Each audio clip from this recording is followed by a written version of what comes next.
تہجد کے لیے سونا ضروری نہیں۔ تہجد کی نماز کے لیے پہلے سونا ضروری نہیں ہے۔ بعض مسلمان اپنی لا علمی کی وجہ سے یہ سمجھتے ہیں کہ تہجد کے لیے تو سونا ضروری ہے، پھر اٹھ کر نماز پڑھو تب تہجد کہلائے گی۔ نماز پڑھ کر سونا کوئی تہجد نہیں ہے۔ یہ خیال اور سوچ بالکل غلط ہے۔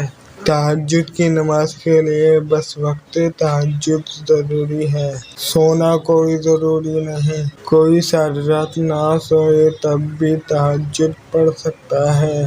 کوئی تہجد پڑھ کر سو جائے تب بھی تہجد کی نماز ادا ہو جائے گی۔ کوئی اٹھ کر پڑھے تب بھی تہجد کی نماز ادا ہو جائے گی۔ البتہ عام طور پر سو کر اٹھنے کے بعد یہ نماز پڑھی جاتی ہے، اس لیے اس کو نماز تہجد کہا جاتا ہے۔ تہجد کی نماز کا وقت: تہجد کا وقت عشاء کی فرضوں کے بعد سے صبح صادق تک ہے۔ عشاء کے 4 فرض ادا کرنے کے بعد سے تہجد کا وقت شروع ہو جاتا ہے۔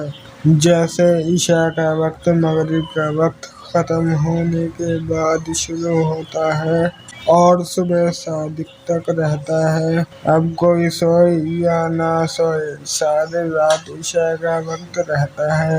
جب بھی عشاء کی نماز پڑھے گا اس کی عشاء کی نماز قضا نہ ہوگی۔ ایسے ہی جب کسی نے 4 فرض پڑھ لیے تو اب سوئے یا نہ سوئے، اس کے لیے صبح صادق تک یہ تہجد کا وقت ہے۔